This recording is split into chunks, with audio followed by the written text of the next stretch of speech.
नमस्कार, news point लेकर हाजिर हूं मैं राजीव।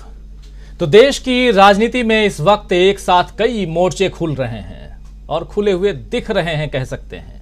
राहुल गांधी पर बीजेपी हमेशा की तरह हमलावर है और इसके साथ साथ राहुल गांधी को मानहानि मामले में मिली सजा का मुद्दा अभी गर्म है, क्योंकि राहुल इस पर अब तक अपील करते हुए नहीं दिख रहे हैं। सवाल उठ रहे हैं कि अगर राहुल गांधी की तरफ से अपील होती है तो क्या फैसला आता है, और अगर अपील नहीं होती है तब क्या राहुल गांधी को जेल जाना पड़ेगा। इन सारी संभावनाओं पर कांग्रेस की तरफ से जो आगे की रणनीति तय होगी ये तो साफ है।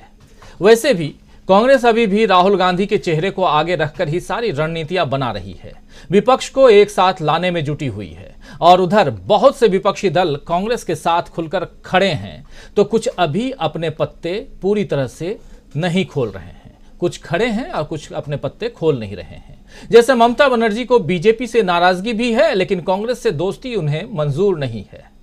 उनकी राजनीति बार बार यही दिखा रही है कि वो किसी भी तरह से, यानी किसी न किसी तरह कांग्रेस के खिलाफ बीजेपी के लिए मददगार साबित होती हैं।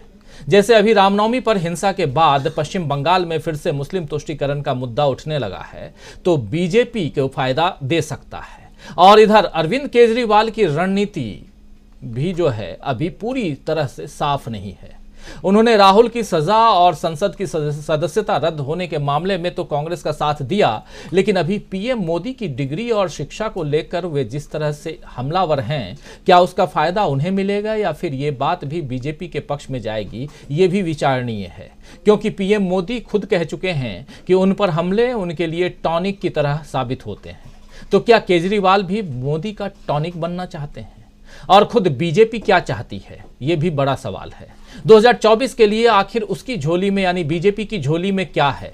राम मंदिर का उद्घाटन करने के अलावा ऐसा कौन सा मुद्दा है जिसे बीजेपी जनता के बीच लेकर जाएगी? क्या यूनिफॉर्म सिविल कोड को लेकर बीजेपी कोई फैसला करेगी, या फिर हिंदू मुस्लिम कार्ड को ही तुरूप का इक्का बनाएगी? अभी जिस तरह रामनवमी के बाद कई राज्यों में सांप्रदायिक स्थिति बिगड़ी है, क्या इसका कोई संबंध आने वाले चुनावों से है?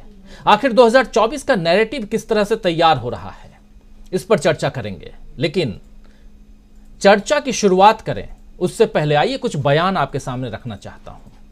पहला बयान आपके सामने केजरीवाल का रखना चाहता हूं। अरविंद केजरीवाल दिल्ली के मुख्यमंत्री हैं और वो आज ही प्रेस कॉन्फ्रेंस करके जो कुछ कह रहे थे जरा सुन लीजिए। प्रधानमंत्री नरेंद्र मोदी पर हमलावर हैं। 2-3-4 बाइट्स, 2-3-4 बयान आपके सामने रख करके इस चर्चा को आगे बढ़ाएंगे, ताकि आपको भी समझ में आएगा कि आखिर होने वाला क्या है। क्या सचमुच सेट हो रहा है 2024 का नैरेटिव, ये भी समझेंगे। पहले सुनते हैं अरविंद केजरीवाल को। प्रधानमंत्री जी के कुछ वीडियो हमने देखे। एक भाषण में वो कह रहे हैं कि मैं पढ़ा लिखा नहीं हूँ, मैं गांव के स्कूल गया था, उससे ज़्यादा मेरी कोई पढ़ाई नहीं हुई है। प्रधानमंत्री का पढ़ा लिखा होना क्यों ज़रूरी है? प्रधानमंत्री को एक ही दिनों में सैकड़ों फैसले लेने होते हैं, विज्ञान से संबंधित, अर्थव्यवस्था से संबंधित। अगर प्रधानमंत्री पढ़े लिखे नहीं होंगे तो ये अफसर आके, तरह तरह के किस्म किस्म के लोग आके उनको बहला के कहीं भी दस्तखत करवा के ले जाएंगे, कहीं भी कुछ भी पास करवा के ले जाएंगे। जैसे नोटबंदी हुआ, नोटबंदी से देश को बहुत खामियाजा भुगतना पड़ा। नोटबंदी से देश एक तरह से 10 साल पीछे चला गया। इतना ज्यादा नोटबंदी से पूरी देश की अर्थव्यवस्था को नुकसान हुआ। अगर देश के प्रधानमंत्री पढ़े लिखे होते तो कभी किसी हालत में नोटबंदी ना करते। जीएसटी लागू किया गया, जीएसटी बहुत अच्छा कॉन्सेप्ट था, लेकिन जिस तरह से लागू किया गया इसने पूरी अर्थव्यवस्था का बेड़ा गर्क कर दिया। आज अगर पढ़े लिखे प्रधानमंत्री होते तो जीएसटी ठीक से देश के अंदर लागू होता। किसानों के 3 काले कानून लागू किए गए। जिस तरह से वो कानून लाए गए बिना लोगों से पूछे, बिना बातचीत किए, ये समझ में नहीं आता कि किसने जाके प्रधानमंत्री जी के कान भरे और उन्होंने वो कानून पास कर दिया। अंत पंत में 1 साल के बाद वो तीनों कानून वापस लेने पड़े। तो इस तरह तो सुन रहे थे आप केजरीवाल को, अरविंद केजरीवाल दिल्ली के मुख्यमंत्री। अब जरा सुनिए पश्चिम बंगाल की मुख्यमंत्री ममता बनर्जी को क्या कुछ कह रही हैं और ज़रा तार जोड़ने की कोशिश करेंगे, सबको एक दूसरे से लिंक करने की कोशिश कीजिए। सुनते जाइए हर बयान को और लिंक कीजिए एक दूसरे से कि आखिर इस देश की सियासत जो है, इस देश की राजनीति किस दिशा में जा रही है। सुनिए जरा ममता बनर्जी को। जमींदारी चल रहा है। BJP is behaving just like a feudal landlord. अगर बीजेपी के खिलाफ में कोई कुछ बोलता है उसको जेल में फेंक देता है। बीजेपी के खिलाफ में कुछ बोलते हैं तो उसको हाउस से निकाल देता है। अगर बीजेपी का खिलाफ में कोई बोलते हैं ईडी को भेज देता है, सीबीआई को भेज देता है। कितना ऑनेस्ट पार्टी भाई, क्या ऑनेस्ट पार्टी है। चलिए आगे बढ़ें और अब राहुल गांधी को सुनते हैं। राहुल गांधी लोकतंत्र पर हमलावर रहे हैं हमेशा मोदी सरकार पर। और राहुल गांधी पिछले आज के ही दिन यानी पिछले शनिवार को जब प्रेस कॉन्फ्रेंस कर रहे थे, उनकी सदस्यता रद्द हुई थी उसके बाद, तो क्या कुछ कह रहे थे आप लोग सुन चुके हैं। लेकिन एक बार फिर से आज के इस कार्यक्रम को लिंक करने की कोशिश करते हैं, एक दूसरे से जोड़ने की कोशिश करते हैं, तार जोड़ने की कोशिश करते हैं। जरा सुनिए राहुल गांधी क्या कुछ कह रहे हैं। इस देश में लोकतंत्र खत्म हो गया है। इस देश के लोग जो इनके दिल में है, हमारे दिल में है, बोल नहीं सकते हैं। इस देश के इंस्टीट्यूशन पर आक्रमण हो रहा है। और उस आक्रमण का मैकेनिज्म क्या है? उस आक्रमण का मैकेनिज्म नरेंद्र मोदी जी और अदानी जी का रिश्ता है। वो फाउंडेशन है। मैं नरेंद्र मोदी जी पर सवाल नहीं पूछ रहा हूं, मैं अदानी जी पर सवाल पूछ रहा हूं। बीजेपी अदानी जी को क्यों प्रोटेक्ट कर रही है? आप नरेंद्र मोदी जी को प्रोटेक्ट कीजिए। मैं अदानी जी पे पूछ रहा हूं, आप अदानी जी को क्यों प्रोटेक्ट कर रहे हो? आप इसलिए अदानी जी को प्रोटेक्ट कर रहे हो क्योंकि आप ही अदानी हो। मैंने कहा पार्लियामेंट हाउस में, कहा कि भैया मुझे बोलने दीजिए ना, एक बार तो बोलने दीजिए। 2 बार चिट्ठी लिखी, तीसरी बार मैं पर्सनली स्पीकर से जाके कहता हूं, स्पीकर सर प्लीज, आप डेमोक्रेसी के लोकतंत्र के आप प्रोटेक्टर हैं, मुझे बोलने दीजिए। मुस्कुरा के कहते हैं भैया मैं तो नहीं कर सकता। आप नहीं कर सकते तो कौन कर सकता है? शायद मुझे जाके मोदी जी से पूछना पड़े, वो तो करने नहीं देंगे।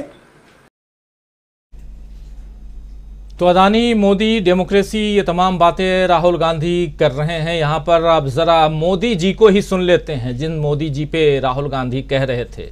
मोदी जी दरअसल आज भोपाल में थे, मध्य प्रदेश की राजधानी, और वहां वंदे भारत रेल को हरी झंडी दिखाई उन्होंने। वहां से यानी भोपाल से दिल्ली के लिए ट्रेन चलेगी। जितने भी वंदे भारत, जितनी भी ट्रेनें अभी तक रवाना की गई हैं, नई नई ट्रेनें, और सबको झंडी दिखाने के लिए प्रधानमंत्री नरेंद्र मोदी मौजूद रहे हैं और आज भी थे। और उसके बाद उन्होंने एक सभा को संबोधित भी किया। उस सभा के संबोधन में मोदी जी कह रहे हैं कि पहले की जो सरकारें थीं वो तुष्टीकरण में ही इतना व्यस्त थीं, तुष्टीकरण में इतना व्यस्त थीं कि देशवासियों के लिए संतुष्टिकरण पर उनका ध्यान ही नहीं गया। तुकबंदी बहुत अच्छी करते हैं बीजेपी के लोग, और खासकर प्रधानमंत्री नरेंद्र मोदी का तो कहना ही क्या। डिग्री की बात अगर जहां तक केजरीवाल जी पूछ रहे हैं, लेकिन इस डिग्री में महारत हासिल है ये माना जा सकता है, क्योंकि तुकबंदी में इनका सानी कोई नहीं, इनसे ऊपर कोई नहीं है। तुष्टीकरण, संतुष्टिकरण, सुनिए जरा। पहले की सरकारें तुष्टीकरण में ही इतना व्यस्त रही कि देशवासियों के संतुष्टीकरण पर उनका ध्यान ही नहीं गया। वे वोट बैंक के तुष्टीकरण में जुटे हुए थे। हम देशवासियों के संतुष्टीकरण में समर्पित है। पहले की सरकारों में एक और बात पर बड़ा जोर रहा, वो देश के एक ही परिवार को देश का प्रथम परिवार मानती रही। देश के गरीब परिवार, देश के मध्यम वर्गीय परिवार, उन्होंने अपने हाल पर ही छोड़ दिया था। इन परिवारों की आशाएं, अपेक्षाएं, उन्हें पूछने वाला ही कोई नहीं था। इसका जीता जागता उदाहरण रही है हमारी भारतीय रेल। भारतीय रेलवे दरअसल तो तुष्टीकरण, संतुष्टीकरण, पुष्टिकरण और परिवार। एक परिवार कौन सा? तो गांधी परिवार, आप सब जानते हैं। और इधर नवजोत सिंह सिद्धू आज पटियाला जेल से बाहर आ गए। 317 दिन यानी 10 महीने लगभग उन्होंने जेल में काटे और उसके बाद नवजोत सिंह बाहर आए और बाहर आते ही प्रेस से मुखातिब हुए। प्रेस से मुखातिब होते हुए उन्होंने क्या कुछ कहा, क्या पैगाम दिया है, जरा ये सुन लेते हैं और चर्चा को आगे बढ़ाते हैं। सुनिए। परीक्षा दी कि जब तक ये जाएंगे नहीं सिद्धू को छोड़ेंगे नहीं। इतनी खौफजदा है सरकार कि वो सत्य सुनना नहीं चाहती। अब मेरी बात सुने, जब भी डिक्टेटरशिप, जब भी तानाशाही इस देश में आई, एक क्रांति आई। और आज मैं छाती ठोक के कहता हूं कि उस क्रांति का नाम है राहुल गांधी, और वो इस सरकार की जड़ें हिला गई। मैं आज भी कहता हूं कि कांग्रेस का वर्कर देखिए इस जुल्म के खिलाफ किस तरह से टकरा रहा है और किस तरह से कोई बर्फ की फैली नहीं है जो पिघल जाएगा। आज लोकतंत्र बेड़ियों में है, बेड़ियों में। आज लोकतंत्र नाम की चीज नहीं रही कोई। अगर मेरा छोटा भाई भगवंत मान भी सुन रहा हो तो ये उसके लिए भी है। आज लोकतंत्र बेड़ियों में है, बेड़ियों में। पंजाब ढाल है, इस देश की ढाल। उस ढाल को तोड़ने का प्रयास किया जा रहा है। पंजाब में प्रेसिडेंट रूल लगाने की साजिश की जा रही है। पंजाब में माइनॉरिटी रूल है। जहां माइनॉरिटी मेजॉरिटी में है, वहां लोकतंत्र नहीं, सेंटर की सरकार षड्यंत्र करती है, षड्यंत्र। तो नवजोत सिंह सिद्धू के वही तेवर जेल के बाहर निकलते ही अपने तेवर, अपने अंदाज में और राहुल गांधी पर आस्था जताते हुए, कांग्रेस पार्टी पर आस्था जताते हुए नजर आ रहे हैं और लोकतंत्र की बात कर रहे हैं।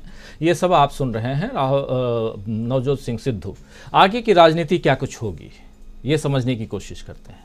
आइए अब इस चर्चा को आगे बढ़ाते हैं। आपके सामने हम 5 बाइट्स रख चुके हैं।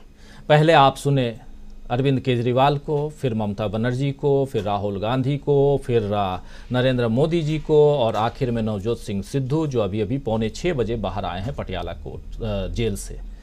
बढ़े आगे और सीधा समझने की कोशिश करते हैं कि क्या सेट हो रहा है 2024 का नैरेटिव। 2024 का चुनाव जो है उसके लिए नैरेटिव सेट हो रहा है। सब अपने अपने हिसाब से, अपने अपने अंदाज से काम तो कर रहे हैं सियासी रण में, लेकिन कौन आगे कौन पीछे और कौन क्या कुछ कर रहा है। क्या विपक्षी दल में भी खासकर केजरीवाल, ममता बनर्जी जैसे की जो पार्टियां हैं वो अभी भी बीजेपी के साथ ही खड़ी दिखाई दे रही हैं, या सचमुच राहुल गांधी के साथ नजर आ रही हैं, या नफा नुकसान की जो है बातें वो यहां देखी जा रही हैं, सोची जा रही हैं, समझी जा रही हैं।